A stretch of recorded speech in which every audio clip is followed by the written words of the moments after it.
ರಾಜ್ಯ ಸರ್ಕಾರದ ಜಾತಿ ಗಣತಿ ಸಮೀಕ್ಷೆಯಲ್ಲಿ ಛಲವಾದಿ ಹರಿಜನ್ ಸಮಾಜದ ಜನರು ಧರ್ಮದ ಕಾಲಂನಲ್ಲಿ ಬೌದ್ಧ ಧರ್ಮ ಎಂದು ಬರೆಸಬೇಕು ಎಂಬ ನಿಟ್ಟಿನಲ್ಲಿ ವಿಜಯಪುರ ನಗರದ ಡಾಕ್ಟರ್ ಬಿ.ಆರ್. ಅಂಬೇಡ್ಕರ್ ವೃತ್ತದಲ್ಲಿ ಅಖಿಲ ಭಾರತ ಬೌದ್ಧ ಧರ್ಮ ಮಹಾಸಭಾದಿಂದ ಗುರುವಾರ ಜನಜಾಗೃತಿ ಸಭೆಯನ್ನು ಆಯೋಜಿಸಲಾಯಿತು.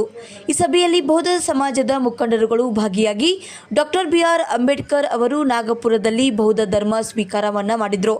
ಈ ನಿಟ್ಟಿನಲ್ಲಿ ಅಂಬೇಡ್ಕರ್ ಅನುಯಾಯಿಗಳು ಹಾಗೂ ಛಲವಾದಿ ಹರಿಜನ್ ಹಾಗೂ ಹೊಳೆಯ ಸಮಾಜದವರು ಜಾತಿ ಗಣತಿ ಸಮೀಕ್ಷೆಯಲ್ಲಿ ಬೌದ್ಧ ಧರ್ಮ ಎಂದು ನಮೂದಿಸಬೇಕು ಎಂದು ಈ ಮೂಲಕ ಅವರು ಜಾಗೃತಿಯನ್ನು ಮೂಡಿಸಿದರು. ವರದಿಗಾರರು Vishwaradhya Gangur, Indian public TV Kannada, Vijayapura.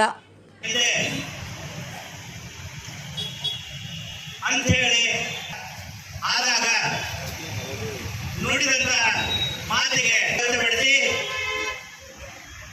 69 ವರ್ಷಗಳ ನಂತರ ಸಿಕ್ಕಂತ ಅಂತ್ಯಗೊಂಡಂದ್ಬಿಟ್ಟು ಪರಿಶಿಷ್ಟ ಜಾತಿಯ ಎಲ್ಲ ಜನರು ಬರೆದು ಪರಿಶಿಷ್ಟ ಜಾತಿಯರಿಗೆ ಆದಂತಹ ಎಲ್ಲ ಸವಲತ್ತುಗಳು ಸಹಿತ ಬೌದ್ಧ ಧರ್ಮ ಅಂತೇಳಿ ಬರೆಸಿದ ಸಹಿತ ಸಿಗ್ತದೆ.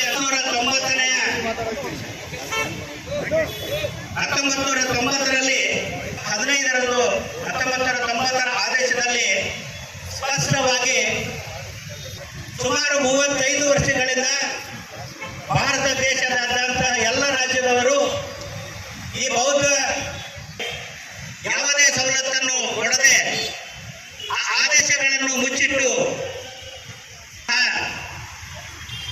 ಬೌದ್ಧರು ಅಂತೇಳಿ ಬರೆದ ನಂತರ ಪರಿಶಿಷ್ಟ ಜಾತಿಯಲ್ಲಿ ಎಲ್ಲ ಸೌಲಭ್ಯಗಳು ಸಿಗಬೇಕಾಗಿರುವಂತಹ ಸವಲತ್ತುಗಳನ್ನು ಮುಚ್ಚಿಟ್ಟಿದ್ದಾರೆ.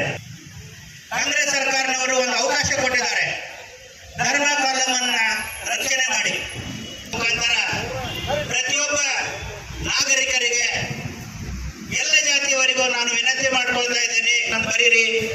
ಇದರಿಂದ ನಿಮಗೆ ಯಾವುದೇ ತರದಾದಂತಹ ಅನ್ಯಾಯ ಆಗಂಗಿಲ್ಲ.